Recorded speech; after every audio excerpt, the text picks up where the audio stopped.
নমস্কার বন্ধুরা, সুকৃতি ভিলেজ ফুডে সবাইকে জানাই স্বাগত।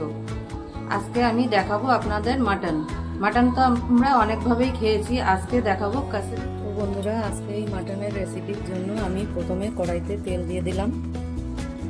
তেল গরম হয়ে গেছে, এবার দিয়ে দেবো কড়াইতে আলুটা ভেজে নেবো।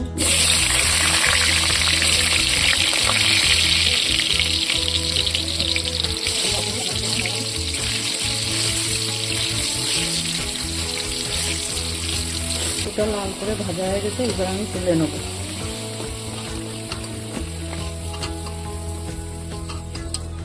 এবার কড়াইতে দিয়ে দেবো পেঁয়াজ কুচি,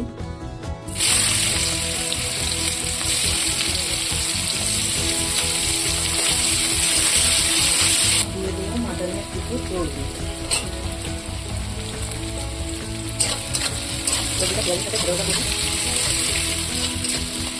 এরপরে আমি এখানে গরম জলে আগের থেকে কিছু শুকনো লঙ্কা ভিজিয়ে রেখেছিলাম যাতে এটা ভালোভাবে বাটা হয়। এবার এটা আমি বেটে নেব। এইবার দিয়ে দেবো বাটা শুকনো লঙ্কা পেস্ট।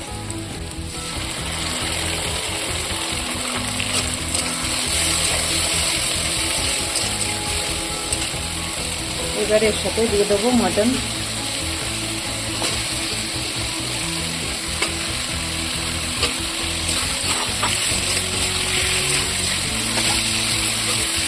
এইবার আমি মশলাটা বেটে নেবো। এর মধ্যে দিয়েছি আদা রসুন, এইবার দেব পরিমাণ মতন জিরে,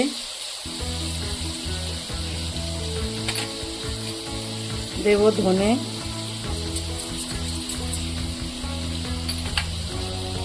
এবার এই মশলাটা আমি বেটে নেব। এইবার মাংসের মধ্যে দিয়ে দেবো আদা রসুন জিরে ধনে বাটাটা।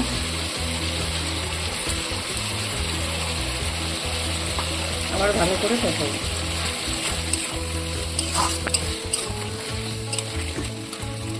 এইবার মাংসের মধ্যে দেবো পরিমাণ মতন লবণ,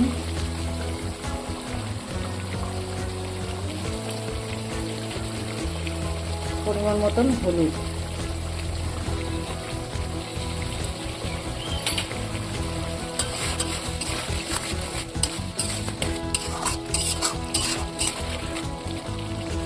আর দিয়ে দেবো কুচানো টমেটো।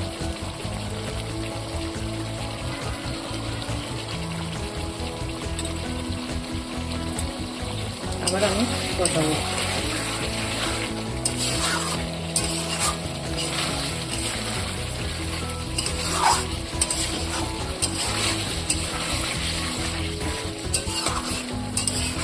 আমি ঢাকা দিয়ে কষাবো। এবার ঢাকা দিয়ে দিলাম।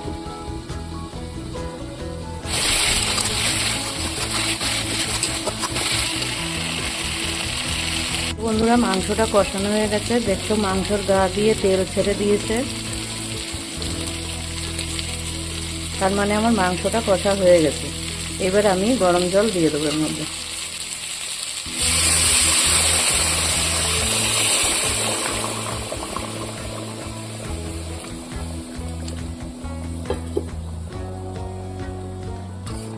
এবার এই মাংসটা আমি 15 থেকে 20 মিনিট ফুটাবো।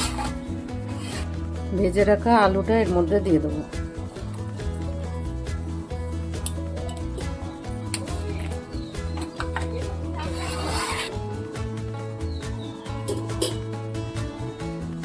এবার ঢাকা দিয়ে দিলাম।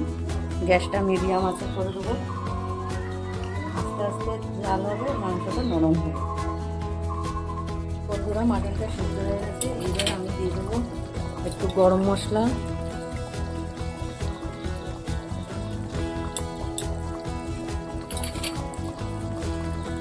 আর দিয়ে দেবো কসুরি মেথি।